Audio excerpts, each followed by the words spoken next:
लगभग हर देश की तरह इंडोनेशिया भी कॉलोनियल साम्राज्य से कुचला रहा और फिर अपने पैरों पर खड़ा हुआ।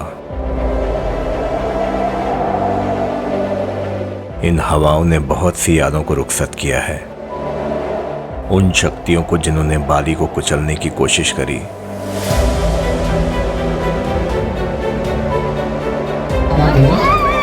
और उन शक्तियों को भी जिन्होंने आज भी बाली की रूह को जिंदा रखा है। ये है the glory of Bali. Good morning. Hi.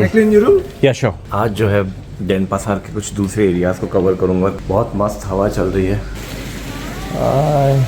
I had a bad time finding hot water. अपने होटल की कमियों को छुपाना हो तो कितना आसान है, एक मुस्कुराती हुई लड़की को रिसेप्शन पे बैठा दो। Okay. Morning. Agamya. Yeah, that's me. Thank you so much. Can I sit in the front seat? Oh, okay. Because I'm making videos as well. Okay. Thanks a lot. Terima kasih. Suksuma. Go to Monument Bajra. Bajra Sandhi Monument. रास्ता लंबा था तो मैंने पहला सवाल दाग दिया। How many cities of India you are aware of? मुझे नहीं पता था हर चीज का जवाब गाते हुए देंगे। Oh, New Delhi. Yes, I like it. Shahrukh Khan. Shahrukh Khan. Fred Sinta. Preity Zinta. Oh my God. And Kajol. I like Kajol. I like this. Kuch होता है। 100 meter, belok kanan ke arah Jalan Raya Kerobokan. इस खुली हुई हवा में सांस लेने के लिए बैलेनीज लोगों ने बहुत संघर्ष किए। इन्हीं संघर्षों को सहेज कर रखा है बज्र संधि मॉन्यूमेंट में। ब्यूटीफुल, लेकिन काफी खाली है। कई दिशाओं से एंट्री है। ये भी एक एंट्री गेट है। ये पत्थर और इस मॉन्यूमेंट का ओवरऑल कलर देखिए, काफ़ी डार्क समझ में आ रहा है। ज़्यादातर थोड़े से रेडिश या ब्राउनिश होते हैं। और यहाँ पे महाभारत के कई कैरेक्टर्स की प्रतिमूर्ति है, जैसे ये भीम की और ये अर्जुन की। ये QR कोड भी लगे हुए हैं इन चीज़ों का डिस्क्रिप्शन देखने के लिए, लेकिन जब मैंने QR कोड को स्कैन किया तो उसमें सब कुछ जो है वो इंडोनेशियन में लिखा हुआ है। कलर तो यार बहुत ही मटमैला है। मटमैला भी नहीं, काई जैसी है इसमें तो। पर ये स्केचेस बड़े सुंदर हैं। मतलब क्या है भगवान जाने। मतलब खुद ही अपने अंदर का आर्टिस्ट जगाओ और समझो कि क्या है इसका मतलब। चलिए मैं आपको मतलब समझाता हूँ। ये समय था जब बैलेनीज लोगों ने 11th सेंचुरी में ही दुनिया का सबसे एफिशिएंट इरिगेशन सिस्टम बना लिया था। जब 15वीं शताब्दी में डांग हयांग निरर्थ नाम के पुजारी इंडिया से आए थे। जब लोगों को मरने के बाद जलाया या दफनाया नहीं जाता था, बल्कि पत्थरों में सुरक्षित रखते थे। ये 1903 में बाली के एक राजा थे। डच लोगों की बुरी नज़र जब पड़ी तो बैलेनीज लोगों ने पहले उनको मार के भगा दिया। लेकिन जब गोला बारूद का उपयोग हुआ तो इस खून खराबे के बाद 1906 में सानूर बीच पे डच आर्मी ने धावा बोल दिया। जब डच आर्मी ने आत्मसमर्पण करने को कहा तो बडुंग और टबनान किंगडम्स के राजाओं ने मना कर दिया। और यहीं शुरू हुई बलिदान की एक अनोखी कहानी। ठीक इसी जगह पर 1 घंटे के अंदर 1000 बैलेनीज लोगों ने अपनी जान दे दी, जिसमें उनके राजा और उनकी रॉयल फैमिली भी शामिल थी। इसी इंसिडेंस को पुपुटान नाम दिया गया है। इसी तरह का एक और पुपुटान 1946 में हुआ, जब बाली के नेशनल हीरो नगुरा राय ने अपनी जान दे दी। कहते हैं बलिदान से कठिन और कुछ नहीं, लेकिन आज कुछ लोग बेवजह ही अपनी जान देने को तैयार हैं।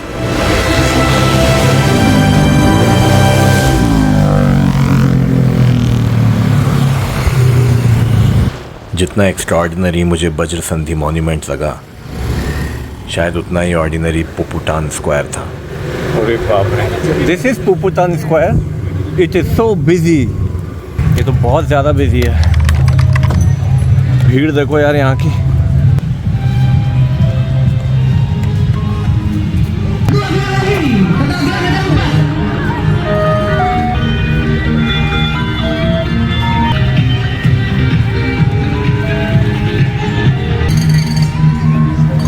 ये तो किसी मेले के जैसा लग रहा है यार, मतलब एकदम ही कचरा माहौल है। यहाँ की अशांति से दूर भागने के लिए मैं सामने रखे बाली म्यूज़ियम में पहुँचा। एक इल मैनेज्ड म्यूज़ियम जो एकदम शांत था, क्योंकि ना यहाँ कुछ ज़्यादा देखने को था और ना ही देखने वाले ज़्यादा लोग थे। लिटरली खाली पड़ा था, ओवररेटेड जगह है, मतलब बेवजह आ गया मैं, आने नहीं चाहिए था, बहुत दूर भी था। घर पे भी बात हुई तो पता चला वहाँ टेम्परेचर 45 डिग्री के आसपास है भोपाल में, यहाँ 30 डिग्री है, बहुत कम है वहाँ के मुकाबले। लेकिन ह्यूमिडिटी इतनी ज़्यादा है ना, आप थोड़ी सी भी देर बाहर पैदल चल लो, घूम लो। लेकिन कुछ मुकाम ऐसे हैं जो एक अशांत मन को भी शांत कर देते हैं।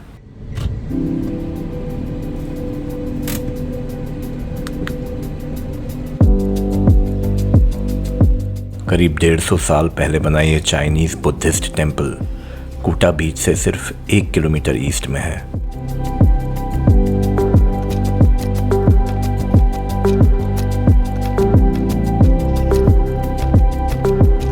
यहाँ पर बिताया हुआ आधा घंटा भी बाली ट्रैफिक और उससे निकले हुए चिड़चिड़ेपन को शांत कर सकता है।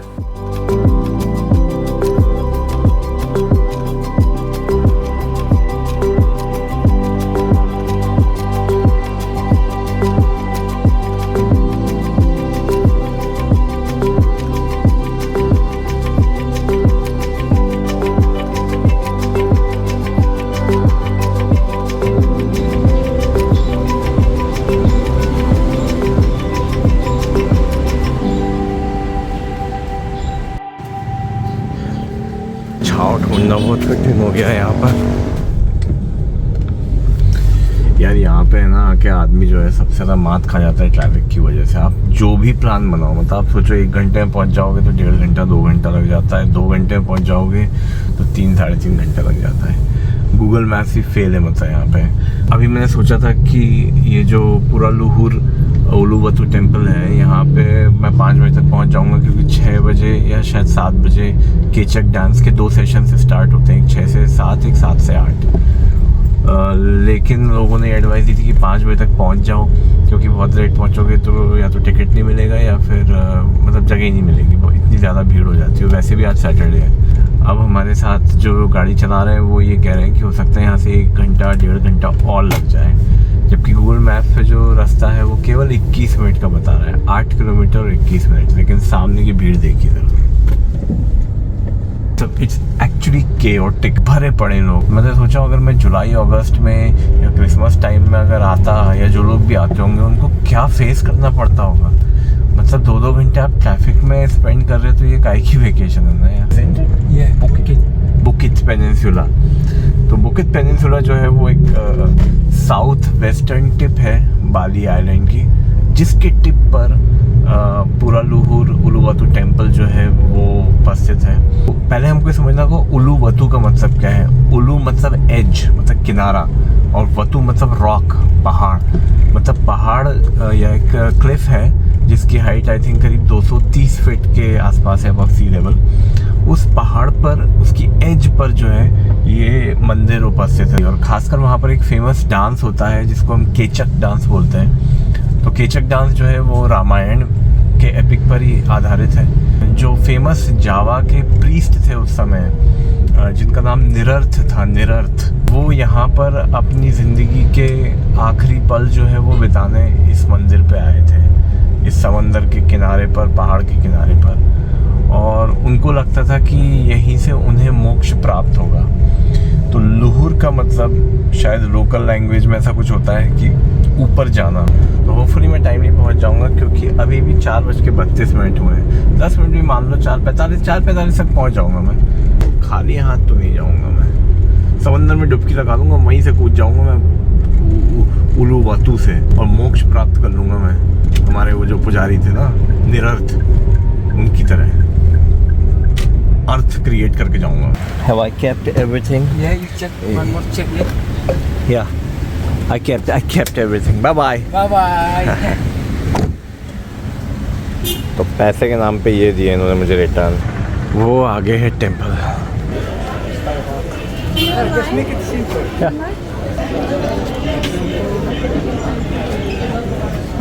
क्यों? ये मुझे पहनना है क्योंकि मैं पूरे कपड़े पहना हुआ हूँ। अगर मैं शॉर्ट्स में होता तो मुझे ऐसे पर्पल कलर के सरोंग है वो पहनने पड़ते, बट मेरा काम इससे चल जाएगा।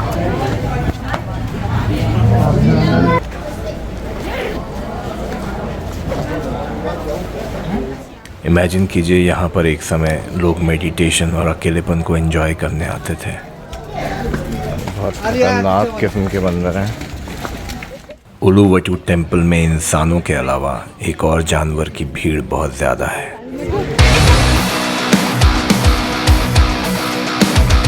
ये नटखट और मासूम दिखने वाले बंदर 24 घंटे भूखे और लालच से भरे रहते हैं। गुंडों की तरह घूमते हैं।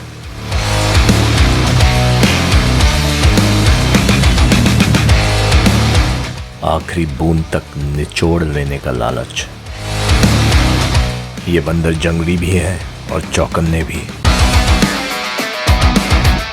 अगर आप डायरेक्ट खाना नहीं देंगे तो ये आपका चश्मा या मोबाइल छीन लेंगे और फिर बदले में खाना मांगेंगे। ये सब देखने के बाद भी ये आदमी एक हाथ में चश्मा पकड़कर दूसरे हाथ से फोटो खींच रहा था। इसी में कहता हूँ हम इंसान मवेशियों से बेहतर नहीं है। बहुत खतरनाक है यार ये बंदर। आप जितना मैंने पढ़ा था ना उससे भी ज़्यादा खतरनाक निकले। मतलब आपको है ना आपकी आंखें एकदम चौकन्नी रखनी पड़ती है।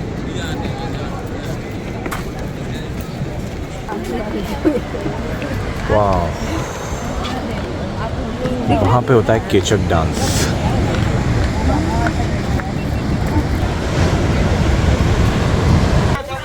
इतना सा है ये मंदिर, इसके लिए इतना बड़ा कॉम्प्लेक्स बनाया गया। 2 लाख रुपए टोटल खर्चा है। 50,000 रुपये एंट्री टिकट है टेंपल की और 1.5 लाख रुपए का जो है रुपया का जो है वो केचक डांस है। मतलब ऑलमोस्ट 1-1.25 रुपये का खर्चा है। मंदिर के इस कोने पे आके पता चलता है कि यहाँ आकर मेडिटेशन और पूजा पाठ करने का सुख क्या होता होगा। पर फिर ये भीड़ आपको रियलिटी चेक करा देती है। समय था कुछ स्पेशल का। केचक डांस की शुरुआत 1930s में हुई थी, जब किसी ने सोचा कि क्यों ना रामायण जैसे एपिक को कोरस सॉन्ग्स के थ्रू दर्शाया जाए।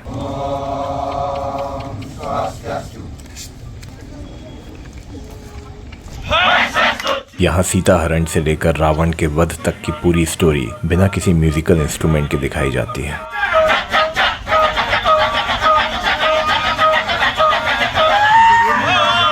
ये चका चका की आवाज बंदरों की आवाज को मिमिक करने के लिए है।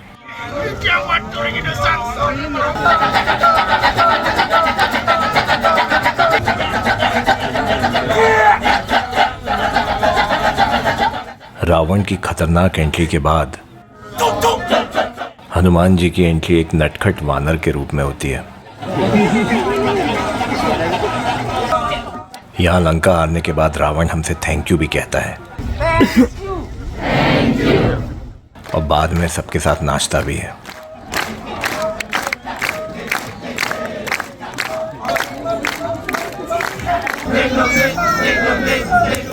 और फाइनली हनुमान जी पूरी लंका में आग लगा देते हैं। फिर सबके दिल से निकलता है back to the modern Bali and its traffic.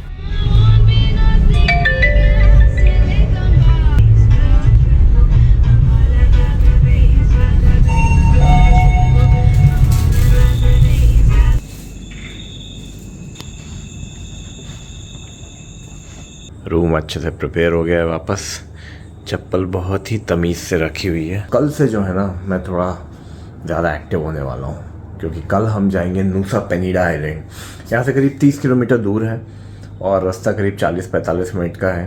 Fast boat से, अगर मौसम सही रहा तो सुबह 6 बजे मेरी कैब मुझे लेने आ जाएगी, 7:30 बजे मेरी बोट है, 6 बजे आएगी तो 5 बजे मुझे उठना पड़ेगा। तो मैं अब जल्दी से सो रहा हूँ, आपसे कल मिलता हूँ, बाय बाय, गुड नाइट। जानिए नूसा पेनिडा जाना क्यों ज़रूरी है